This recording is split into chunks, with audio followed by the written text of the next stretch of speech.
અને બધા સુઈ ગયા. યોગ માયા આવી. કૃષ્ણ પેલા યોગ માયાએ પ્રવેશ કરી લીધો. બધા સુઈ ગયા. નંદ બાબા ટોપલાની અંદર કૃષ્ણને લઈ આ યમુનાના ઓલે કાંઠે મથુરામાંથી ગોકુળમાં લઈ જવા માટે જાય છે. અને આ જ યમુનામાં જેવો પ્રવેશ કરવા જાય ને ત્યાં તો વરસાદ ઝરમર ઝરમર વરસાદ વરસે છે અને યમુનાનું પાણી એકદમ વહેવા લાગે. કારણ કે કૃષ્ણ આવે છે. કોણ આવે છે? કૃષ્ણ આવે છે.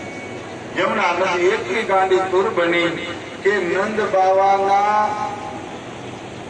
વાસુદેવના નાક સુધી પાણી પહોંચવા લાગ્યું. એટલે ભગવાનને વિચાર આવ્યો કે જો આ યમુનાને હું મારા સ્પર્શ નહીં કરું તો આ યમુના હજી પણ મારા પિતાને લઈને તાણી જશે. એટલે જન્મતા આવે પેલી લીલા કરી પોતાનો જમણો અંગ એટલે કે જમણો પગ સુંડલામાંથી બહાર લંબાયો અને યમુના નદીને સ્પર્શ કરાયો.